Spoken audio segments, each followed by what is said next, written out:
Authorities are now investigating the killing of Ronda Cebu Mayor Mariano Blanco III, who was shot by still unidentified men early Wednesday morning. According to a report from Ronda Police Station, the mayor was sleeping inside his office when four armed men stormed the town hall and shot him around 1:30 in the morning.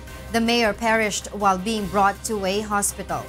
Blanco was one of the local government officials publicly named by President Rodrigo Duterte who were allegedly involved in narcotics trade. According to Ronda Vice Mayor Rocky Gabatan, Blanco previously told him about the threats he was receiving. Nay mag-agi ko ng motor, yung standby diha. Ako lang kuan. Kumpiyansa ra po kayo tingin siya nga. Wala na to niya baliha ba? Katong kuan, iya lang tong kuan pang manom nang naamla sila diha. Ipadool na yun. Minawag siya o kuan nga kusay transact nila dili sa munisipyo. And for the news abroad, Stephanie C. from Hong Kong. Stephanie, good evening. Good evening, William. A chemical weapons watchdog confirms that a Novichok type of nerve agent has indeed been used in Amesbury, England, which killed 2 people and struck down a former Russian spy and his daughter. Jovic Burmas tells us why. Laboratory tests by the chemical weapons watchdog confirmed British conclusions that the 2 people in Amesbury, southwest England were exposed to a Novichok-type nerve agent. The Organization for the Prohibition of Chemical Weapons said analysis by designated laboratories of samples collected by its team confirmed the findings of the United Kingdom relating to the identity of the toxic chemical. Dawn Sturgis, 44, died after she and her partner were exposed to the toxin near the city of Salisbury, where Russian double agent Sergei Skripal and his daughter Yulia were struck down with the same poison in March. The OPCW said it is also the same toxic chemical that was found in the biomedical and environmental samples relating to the poisoning of Sergei Skripal. The UK has accused Russia, which developed the toxic agent in the Soviet Union era, of poisoning the Skripals. Moscow denies all involvement. Britain is ready to ask Russia to extradite 2 men it suspects of carrying out the nerve agent attack on Skripal. Jovic Burmas, UNTV News and Rescue.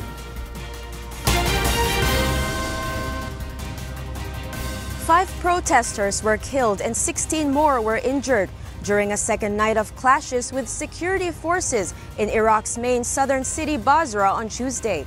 Hundreds of people gathered at local government buildings in the city and hurled petrol bombs and stones while attempting to block roads leading to the building. Some protesters stormed one of the provincial government buildings and set it alight. Public anger has swelled at a time when politicians are struggling to form a new government after an inclusive parliamentary election in May. Al-Qaeda is trying to regain its primacy over international militancy as Islamic State loses ground, a senior NATO official said on Tuesday, seeing a potentially increased risk to the West from the group's rivalry. But the alliance's Assistant Secretary General for Intelligence and Security said Islamic State retained some personnel strength despite its combat losses, including fresh recruits among women and children. NATO estimated that Islamic State's peak strength of about 39,000 fighters in Syria and Iraq had been halved to between 18,000 and 20,000. Most of them dispersed around the 2 countries and have gone underground. At least 9 people were killed as powerful Typhoon Jebi batters Japan. Meanwhile, a number of people are feared trapped after a section of bridge collapsed in Kolkata City in India. Beverly Saison tells us why. In Japan, at least 9 people have been reported killed by Typhoon Jebi, the worst storm to hit Japan in 25 years. Jebi has left a trail of destruction across the west of the country, hitting major cities like Kyoto and Osaka. Flights, trains, and ferries were canceled, but thousands of passengers stranded at Osaka's international airport have since been evacuated.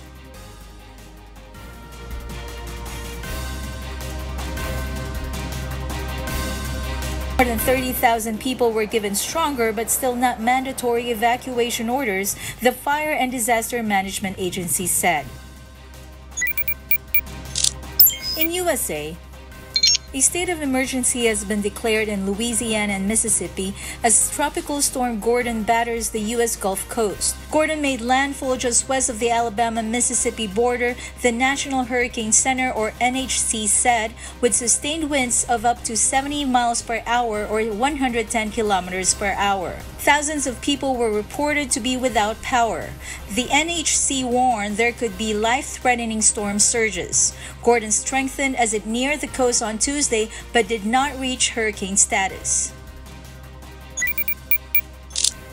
And in India, a section of a bridge has collapsed in India's eastern city of Kolkata, and a number of people are feared trapped. One person died and several others were injured, local media reports say. Rescue teams and the army have been deployed to help pull out those who could be under the rubble of the Majarhat Bridge. The bridge stood over rail tracks in an old part of the city. It was not immediately clear what had caused the structure to partially collapse. Beverly Saison, UNTV News and Rescue. And those are the news from the other parts of the globe. Back to you, Jago. Thank you, Stephanie C., reporting live from Hong Kong.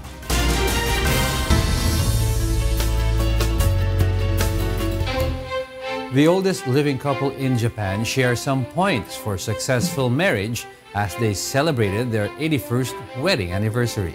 Leslie Longboen will tell us why.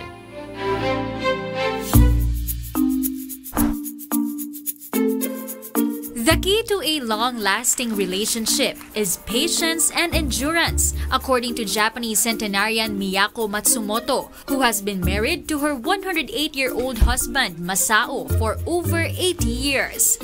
The pair were awarded the oldest living married couple by aggregate age by Guinness World Records in July, with a combined age of over 208 years, and are happily living in a retirement home in Japan's western city of Takamatsu. I believed that there would be better times ahead, so I endured it.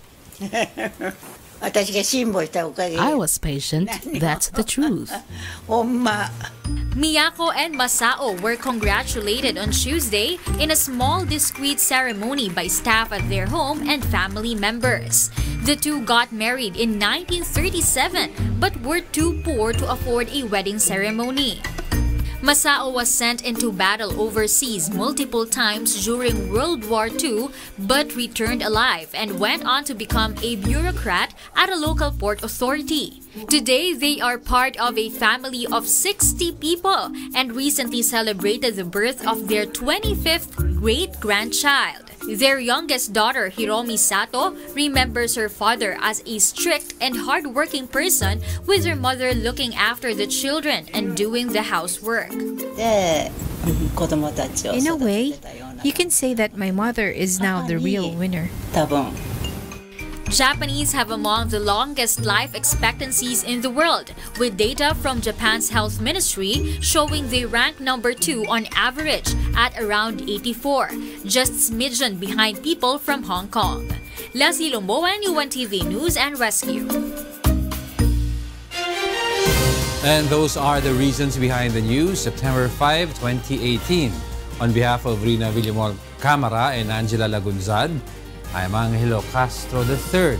Because we need to know, we will always ask why. Good evening.